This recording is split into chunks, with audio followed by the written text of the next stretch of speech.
मित्रों नमस्कार, आप सभी का दिल से स्वागत है। मित्रों, आपकी नजर में इस दुनिया में सबसे बड़ा पापी कौन हो सकता है, पुरुष या स्त्री? अगर आपको यह नहीं पता है तो इस कहानी को पूरा जरूर सुनिए। इसके बाद में आपको पता चल जाएगा कि दुनिया में सबसे बड़ा पापी कौन है, पुरुष या स्त्री। प्यारे दर्शकों, एक कुत्ता और एक कुतिया प्रेम पूर्वक आपस में मिलजुल कर रहते थे। उन दोनों को आपस में बहुत प्रेम था। एक दिन किसी बात पर विवाद के कारण कुत्ता और कुतिया के बीच लड़ाई हो गई। कुत्ते ने कहा कि इस संसार में सबसे बड़ी पापी और विश्वासघाती स्त्री होती है। मैंने जवाब दिया कि इस संसार में सबसे ज्यादा पापी और विश्वासघाती पुरुष होते हैं। वे दोनों आपस में लड़ते रहे और अपने विवाद के निदान के लिए वे भगवान श्री कृष्ण के पास गए।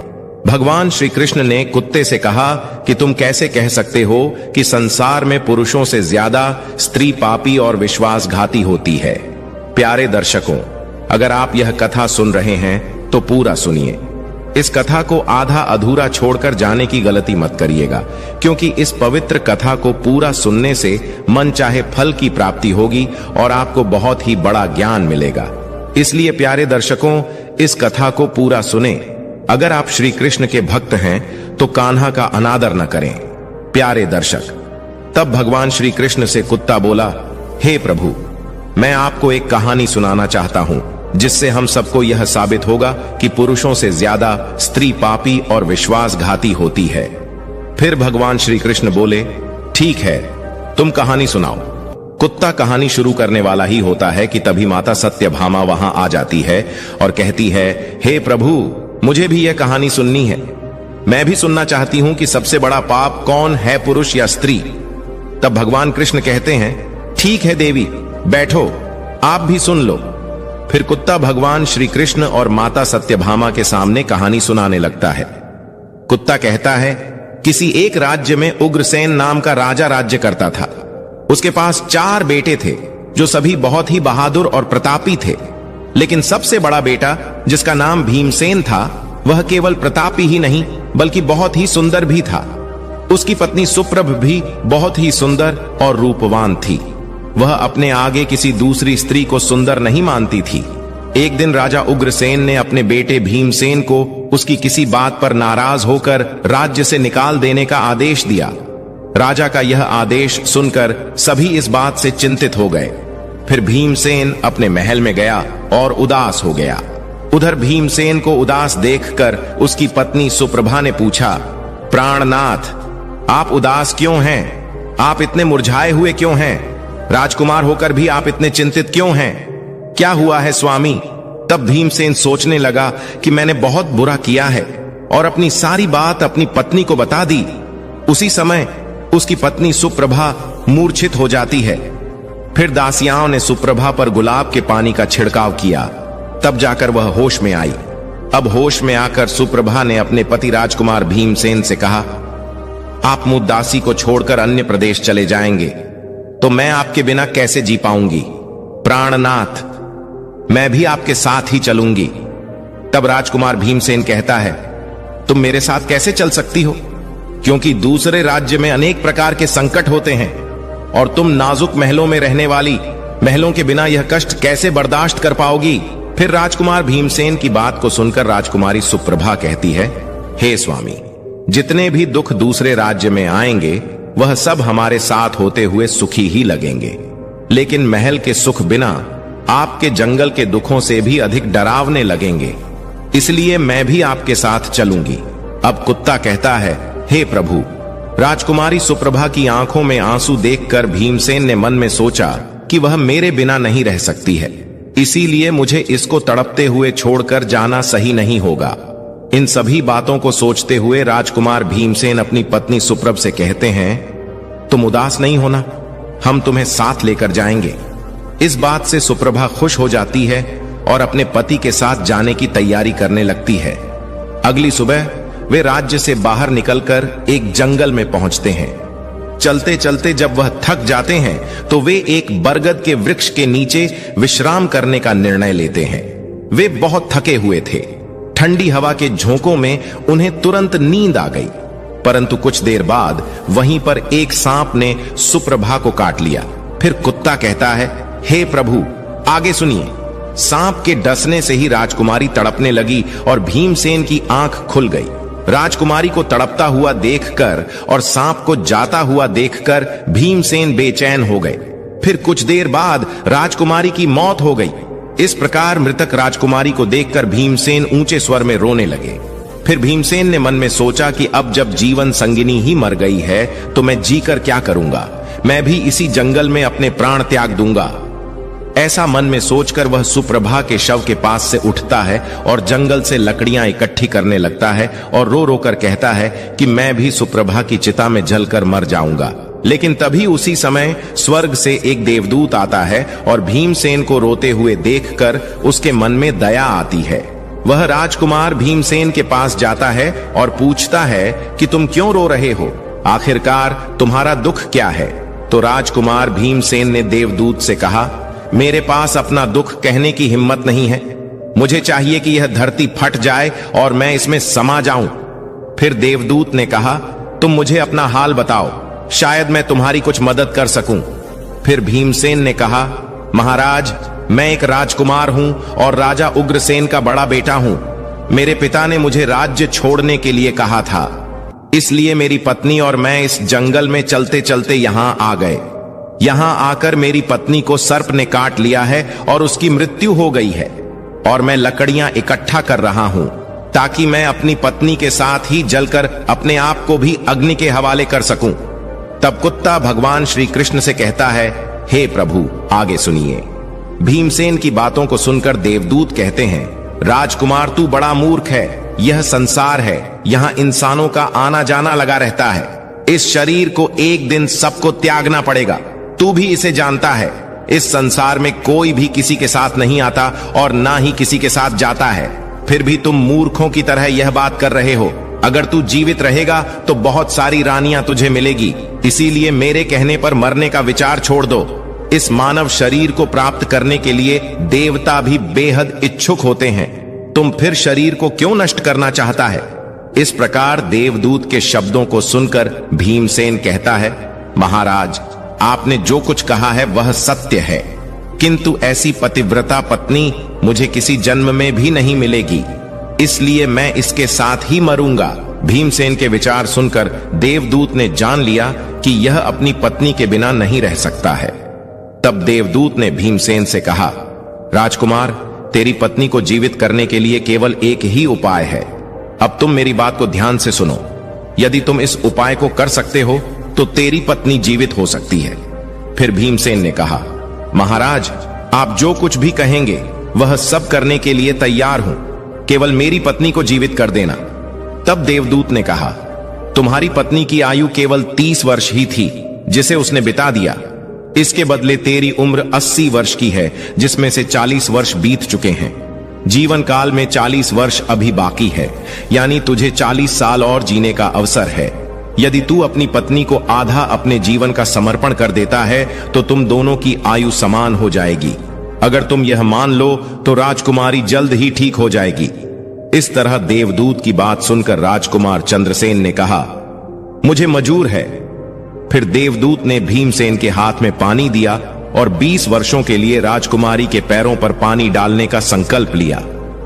अब जैसे ही भीमसेन ने संकल्प किया कि वह जल को रानी के पैरों पर डालेगा, देवदूत ने कह दिया पानी को पैरों पर डालने से पहले मेरी एक बात को ध्यान से समझ लो, इसमें एक गुप्त रहस्य भी है।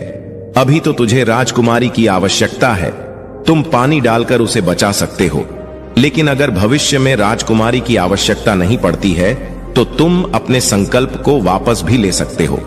परंतु एक बात हमेशा याद रखना, इस संकल्प को कभी वापस ले सकने की बात राजकुमारी से मत कहना, वरना तुम अपने संकल्प को वापस नहीं ले सकोगे।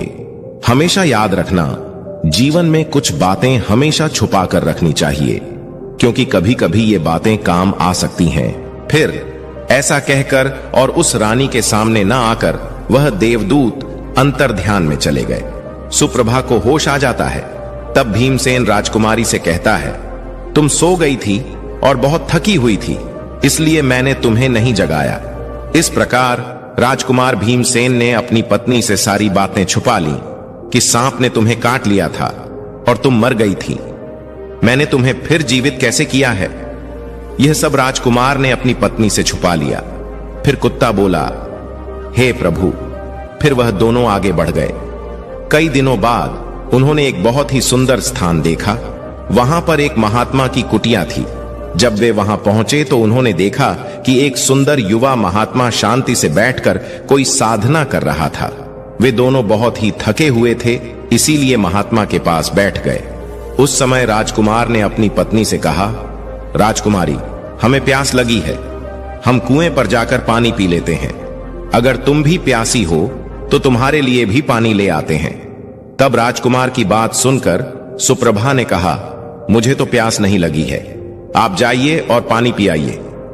इसके बाद राजकुमार चंद्रसेन एक रस्सी लेकर कुएं की ओर जाते हैं।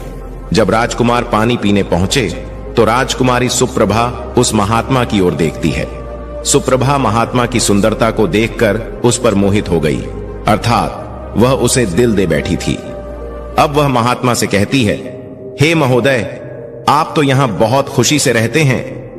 महात्मा ने कहा, सुनो, तुम भी मेरे साथ रह सकती हो, लेकिन तुम्हारे पति भी साथ में हैं, तो हम तुम्हें कैसे रख सकते हैं। इसके बाद राजकुमारी सुप्रभा ने महात्मा के सामने अपनी प्रेम लीला प्रकट की।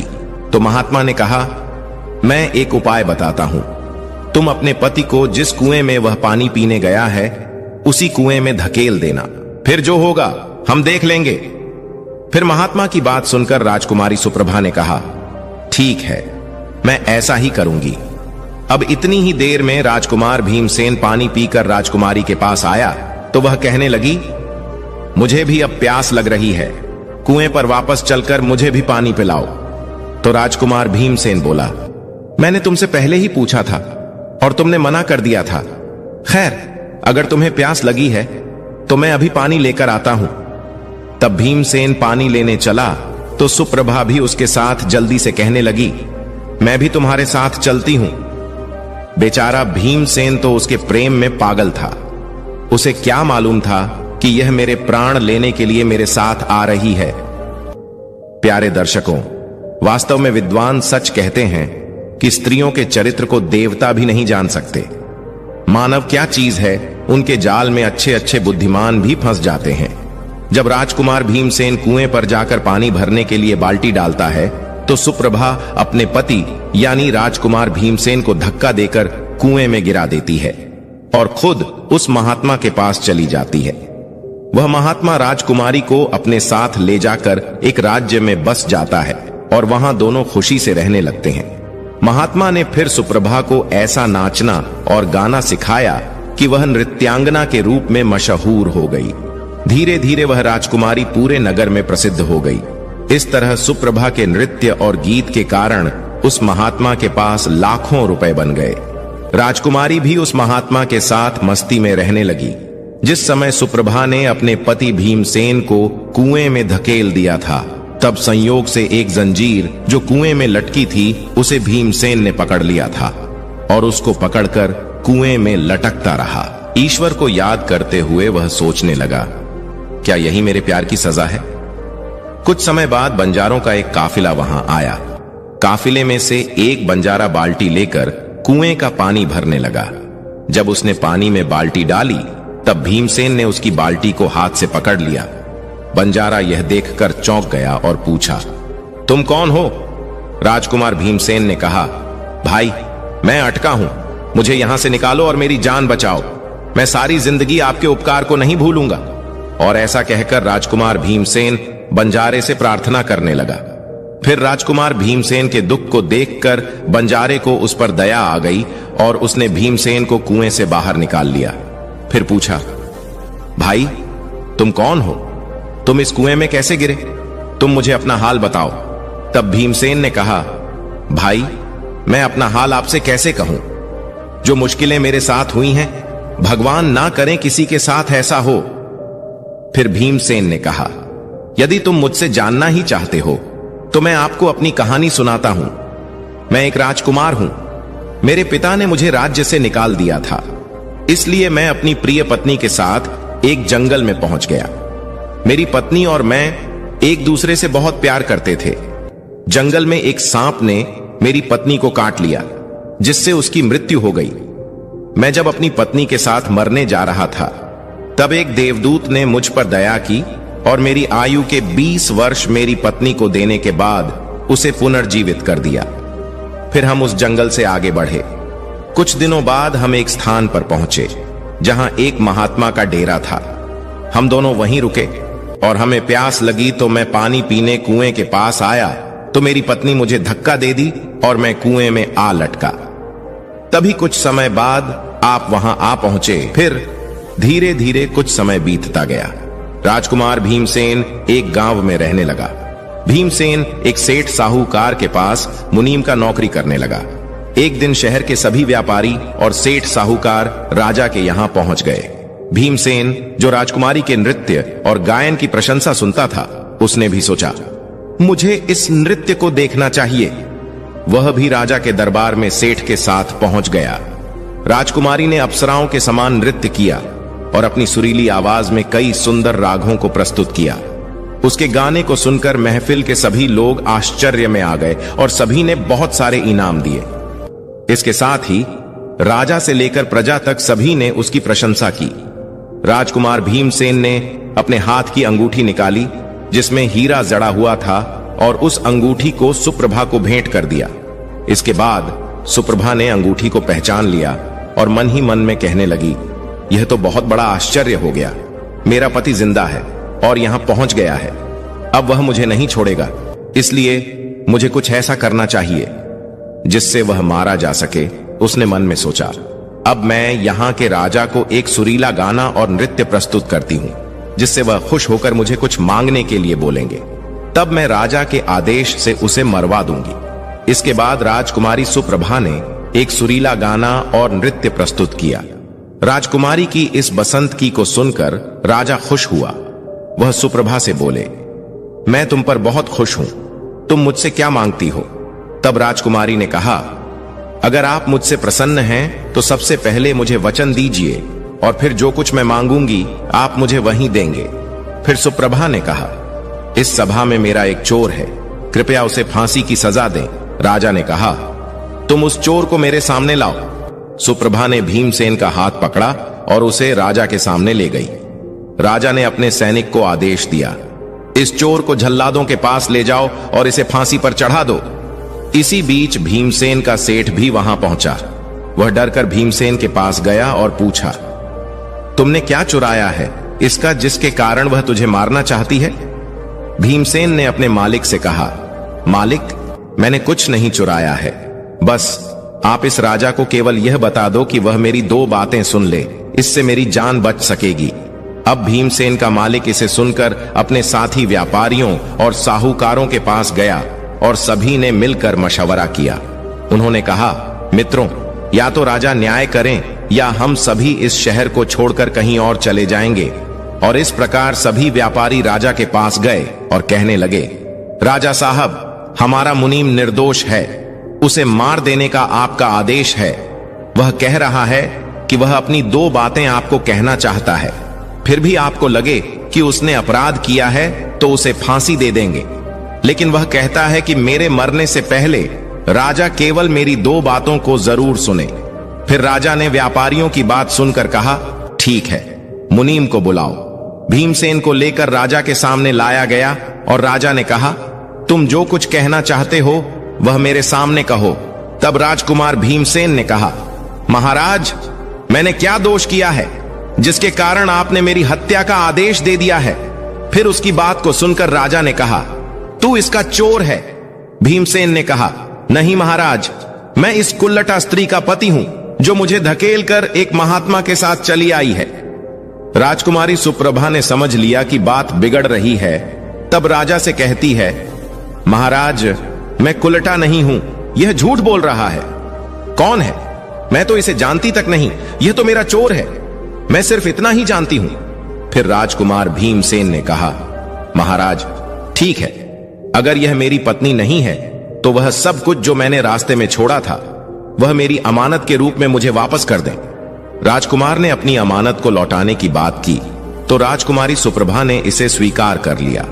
तब भीमसेन ने कहा, अच्छा, अब तुम अपने हाथों में पानी लो, हमारा न्याय इसी सभा में होगा।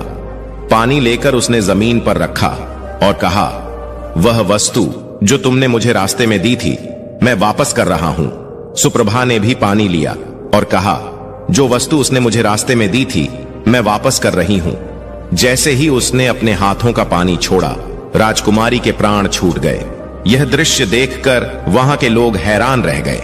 राजा यह देख चिंतित होकर भीमसेन से कहा, यह क्या हो गया, बताओ मुझे सच्चाई। तब राजकुमार भीमसेन ने अपनी कहानी शुरू की, अपने जीवन की सब घटनाओं को खोलकर बताते हुए उसके देश निकाले जाने से लेकर अब तक की सभी घटनाओं को सुनाया। राजा ने सब कुछ सुनकर भीमसेन को अपने गले लगा लिया, अपनी बेटी की शादी भीमसेन के साथ करा दी। कुत्ता ने कहा, हे प्रभु, मैंने इस कहानी को सुना है, इसलिए मैं भी स्त्रियों से घृणा करता हूं और मैं यह कह सकता हूं कि इस संसार में स्त्रियां पुरुषों से अधिक पापी और विश्वासघाती होती हैं। इस कहानी ने सबको हैरानी में डाल दिया। माता सत्यभामा ने कहा, हे प्रभु, मुझे लगता है कि कुत्ता सच कह रहा है, लेकिन सभी स्त्रियों में से केवल एक दो ही बिना नैतिक मूल्यों और ईमानदारी की हो सकती है, परंतु पुरुषों में भी कुछ ऐसे हैं जो पापी और विश्वासघाती हो सकते हैं। फिर भगवान श्री कृष्ण ने कुतिया से पूछा, कुतिया, तुम कैसे सिद्ध करोगी? यह सुनकर कुतिया ने कहा, मैं भी एक कहानी सुनाती हूं जिससे स्पष्ट होगा कि स्त्री की तुलना में पुरुष अधिक पापी और विश्वासघाती होते हैं। एक गांव में एक परिवार रहता था जो बहुत ही धनवान था। उस धनवान यानी सेठ का बेटा एक अद्भुत प्रकार का व्यक्ति था। सेठ का बेटा ऐसा ज्वारी था कि सेठ उसके बारे में सोचते सोचते परेशान रहता था। एक दिन उसका बेटा जुआ खेल रहा था। उसी दिन उसके पिता का निधन हो गया। फिर भी उसने जुआ खेलना बंद नहीं किया, बल्कि पिता की मृत्यु के बाद वह खुलकर जुआ खेलने लगा और सब कुछ हार गया। फिर वह अपने गांव से दूर चला गया और एक सेठ के घर पहुंचा। सेठ से बोला, मुझे बहुत तेज प्यास लगी है, क्या मुझे एक गिलास पानी मिलेगा? तो सेठ ने उस युवा से पूछा, तुम कौन हो, क्या करते हो और कहां से आए हो? इसके उत्तर में उस युवा ने कहा, मैं एक व्यापारी हूं और यहां से जा रहा था, तो सोचा कि पानी पीकर चला जाऊं। तब सेठ ने पूछा, तुम कौन सा व्यापार करते हो? युवा कहता है, व्यापार करते समय मेरा सामान समुद्र में गिर गया, इसलिए यदि आप मेरी कुछ मदद कर दें तो अच्छा होगा। फिर सेठ ने लड़के की बात सुनी और उसकी बातों के जाल में फंस गया और कहने लगा, बेटा, तुम तो ठीक हो और कुछ कमा भी लेते हो, तो क्या मेरी बेटी से विवाह करोगे? अब तो यह सुनकर युवा खुश हो जाता है और विवाह के लिए हां कह देता है, जिसके बाद दोनों का विवाह हो जाता है। कुतिया ने कहा, हे प्रभु, इस प्रकार से वह सेठ अपनी बेटी को बहुत सारे धन के साथ विदा कर देता है। उधर युवा लड़के को तो बस केवल धन के लिए विवाह करना था, तो उसने वह भी कर लिया। अब विवाह के बाद जब युवा सेठ की लड़की को साथ लेकर जा रहा था तो एक जंगल आ गया। वहां पर युवा लड़का अपनी पत्नी से बोला, देखो, हम अब भी जंगल में हैं, यहां कोई चोर हमारे गहनों को चुरा सकता है, इसलिए आप अपने सभी गहनों को मुझे दे दें ताकि हम सुरक्षित रख सकें। युवा की पत्नी ने अपने पति पर भरोसा किया और अपने सभी गहनों को उसे सौंप दिया, और वह भरोसा क्यों न करे, क्योंकि वह उनके पति थे।